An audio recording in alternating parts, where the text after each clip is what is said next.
Nous sommes le samedi 11 décembre 2021. Mesdames et messieurs, vous êtes actuellement à l'heure du journal. Bonsoir à tous et bienvenue.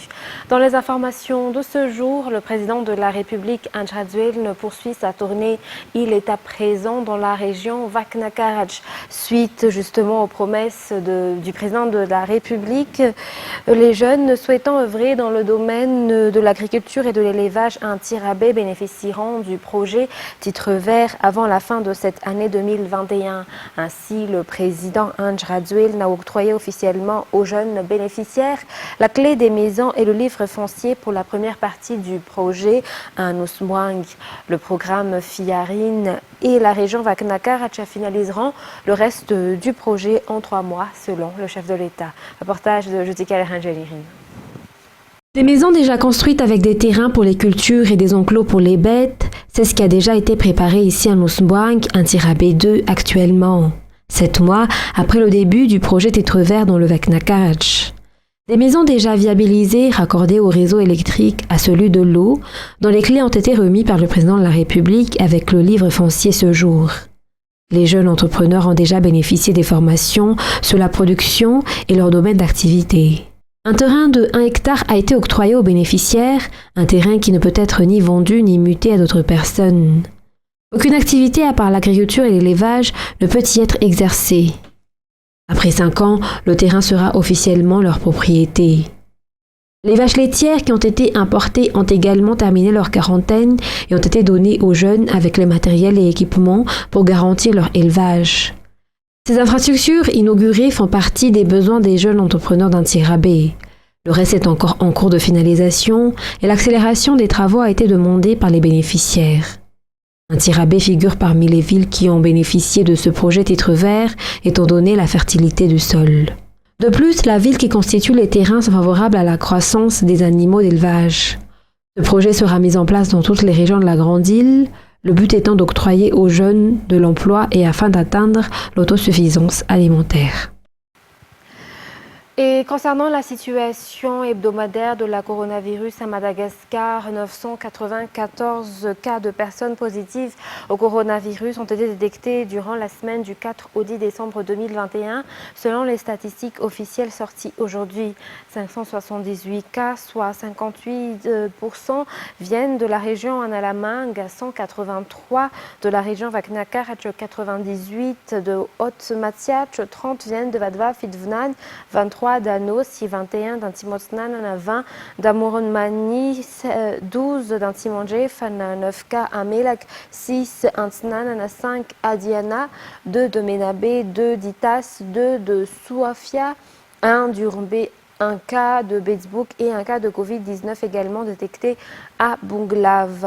8 personnes sont décédées de la maladie durant ces dates et actuellement 48 personnes présentent des formes graves et 274 personnes sont guéries de la maladie. Parlons toujours santé. 24 médecins et techniciens venant des 4 coins de la Grande Île ont bénéficié d'une formation sur la biologie moléculaire dispensée par le Centre d'infectiologie Charles Mérieux, CICM, depuis jeudi dernier.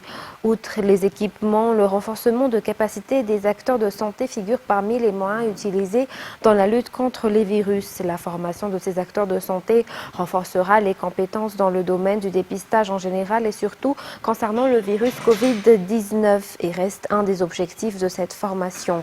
Selon le ministre de la Santé, ce renforcement de capacité augmentera la qualité du dépistage. La formation prendra fin le 16 décembre prochain.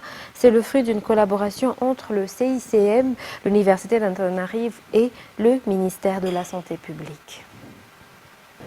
Et pour terminer cette page santé, un nouveau centre de recherche et de dépistage de la typhoïde, de la bilharziose et du coronavirus a été inauguré aujourd'hui à l'Université d'Antananarivo. Ce centre dénommé Madagascar Institute for Vaccine Research est opérationnel bien qu'il n'était construit que depuis le 18 janvier 2021. Dans la page économique de ce jour, la production des pêcheurs traditionnels a diminué de 10% suite aux pressions exercées sur les ressources halieutiques. À cela s'ajoute également l'empiètement des zones de pêche entre les petits pêcheurs et les pêcheurs industriels. À cet effet, le ministère de la Pêche et de l'économie bleue recherche actuellement des solutions pour que les lois soient respectées, mais aussi pour qu'il y ait une discussion entre les acteurs, selon le directeur général de la pêche. De Rad et Enza Razonarville. Si les petits pêcheurs pêchaient 400 kilos de poissons il y a 15 ans de cela, actuellement, ils ne peuvent même pas avoir les un quart. Les raisons sont la pression exercée sur les ressources halieutiques qui engendrent des problèmes depuis des années, mais aussi l'existence des grands pêcheurs. Les petits pêcheurs sont au nombre de 100 000 inscrits dans le formel actuellement. Nombreux aussi sont ceux qui exercent dans le milieu informel. La première solution mise en place est d'introduire des petits pêcheurs dans le cadre professionnel, selon le directeur général de la pêche. Des discussions seront initiées avec les pêcheurs concernés par le problème. Un atelier sur la présentation des résolutions sur les zones traditionnelles protégées pour les petits pêcheurs s'est tenu hier au siège du ministère de la Pêche à Mpandjinoubi. Dans la page sociale également, les mères célibataires entre 15 et 29 ans vivent dans une précarité flagrante selon une enquête menée par une association œuvrant dans le social à Antananarivo. Elles travaillent comme lavandières ou transportent de l'eau. La discrimination au sein de la société les empêche d'évoluer selon elles. Face à cela, un projet a été mis en œuvre par une association pour dispenser en formation à plus de 300 femmes célibataires dans 3 arrondissements de la capitale. Anienne Martina nous en dit plus. Yang est parmi les mères célibataires sélectionnées pour bénéficier d'une formation professionnelle. Elle a eu son enfant à l'âge de 17 ans. Tombée enceinte, elle a dû quitter l'école et travailler pour subvenir aux besoins de son enfant. Son compagnon l'ayant quittée, elle a été livrée à elle-même avec quelques petits coups de main de ses parents. Cela fait 1 an que j'essaie de trouver du travail. Les employeurs ne veulent pas me recruter car j'ai un bébé. Je galère pour subvenir aux besoins de mon enfant, souligne Ingo. Pour le cas de Rouf, elle subvient aux besoins de 2 petits garçons âgés de 1 et 3 ans. Elle a dû quitter l'école car ses parents n'avaient plus les moyens de l'y envoyer, ce qui l'a contrainte à se marier. Son mari l'a par la suite quittée, lui laissant la responsabilité des enfants. Trouver un travail stable est un parcours de combattant pour ces mères célibataires livrées à elles-mêmes. Le travail pourtant garantit une stabilité pour leurs enfants. À cet effet, le projet Sanjach est un espoir pour elles. Selon l'initiateur du projet, ce projet prend en charge la formation professionnelle des mères célibataires vulnérables.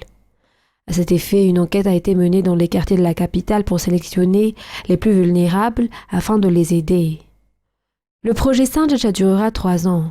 Environ 300 mères célibataires bénéficieront de formations tous les ans, soit 900 jeunes femmes pour les 3 ans. C'est un projet en coopération avec la commune urbaine d'Antananarivo, l'association sociale Aide et Action et financé par l'Agence française de développement. Passons à présent aux actualités internationales. L'ancien secrétaire exécutif de l'organisme onusien de surveillance de l'interdiction des essais nucléaires ou Otis, Lassina Zerbo, a été nommé hier soir Premier ministre du Burkina Faso, 48 heures après la démission du gouvernement de ce pays en proie à des attaques djihadistes récurrentes. France 24 nous en dit plus. Lassina Zerbo est nommé Premier ministre. Il est le nouvel homme fort du Burkina Faso. Lassina Zerbo, ancien responsable onusien chargé de l'interdiction des essais nucléaires, va prendre les rênes du gouvernement dans un contexte extrêmement tendu. Son prédécesseur, Christophe Joseph Dabiré, a été limogé mercredi pour calmer la colère des habitants qui accusent l'exécutif d'être incapable d'enrayer les attaques djihadistes.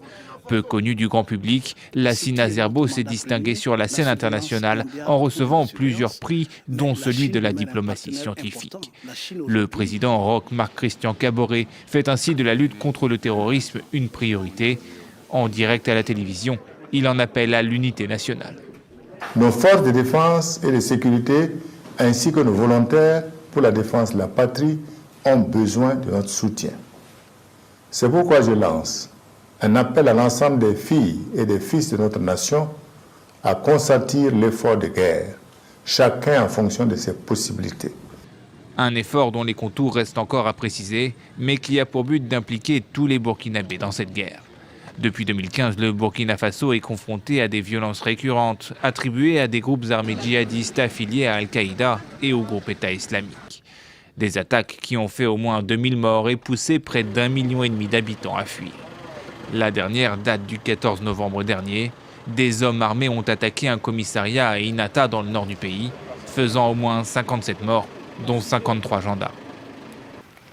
Et face à la progression rapide de la pandémie de Covid-19 en Europe, le Maroc a annoncé la prolongation de la fermeture de ses frontières aériennes jusqu'au 31 décembre. Un nouveau coup dur pour l'industrie du tourisme particulièrement éprouvée depuis le début de la pandémie. France 24. Les annulations de séjours tombent en cascade depuis la fermeture des frontières le 29 novembre. Après 2 ans de difficultés, les agences de voyage commençaient tout juste à voir le bout du tunnel.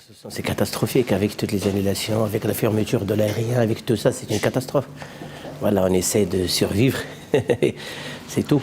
Autre difficulté, les voyagistes versent toujours des arts aux hôtels pour confirmer les réservations, ce qui complique le remboursement des voyages. Les opérateurs craignent de perdre la confiance de leur clientèle. 80% des agents de voyage, ils ont pris de trésorerie parce qu'ils ont donné des avances et les avances jusqu'à maintenant ne sont pas remboursées.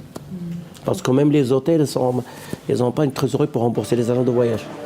Dans l'hôtellerie, 75% des établissements ont cessé leurs activités. Seuls ceux travaillant avec le tourisme local ou accueillant des séminaires arrivent à s'en sortir et éviter la fermeture ou le licenciement de personnel. Aujourd'hui, il ne faudrait pas qu'on aille plus loin dans les restrictions. Un couvre-feu serait catastrophique, la fermeture des routes également, enfin, tout ce qui pourrait encore, qu'on a connu par le passé, qui nous enlèverait le peu de clients qui nous restent, c'est-à-dire le marché local, le marché domestique. Marrakech ne vit que par et pour le tourisme, à l'image de la mythique place Jamel Fna, habituellement en effervescence en cette période de fin d'année. À Jamel Fna, il n'y a pas de tourisme, il n'y a rien. Il n'y a que les locaux de Marrakech qui circulent en ce moment sur la place. Tous les acteurs qui font la réputation de la place sont touchés par la crise. Les chevaux, c'est notre revenu. Si on n'a pas ce revenu, on n'aura rien à manger, ni nous, ni les chevaux. L'activité est en arrêt total, il n'y a rien. Le prolongement de la fermeture des frontières risque d'être fatal pour le secteur. Ça fait 2 ans qu'on contient le coup et si on refait la fermeture au départ, ça va être catastrophe pour nous. Il y aura plusieurs restaurants qui vont fermer, les hôtels aussi, les sociétés de transport qui vont déclarer faillite. Seul espoir pour une reprise de l'activité économique, l'annonce d'une réouverture prochaine des frontières du royaume. Et pour clore cette page internationale, des tornades et de violents orages se sont abattus vendredi soir sur plusieurs États du centre-est des États-Unis, faisant au moins 50 morts dans le Connecticut, a déclaré aujourd'hui le gouverneur de l'État, Andy Beshear. France 24 toujours.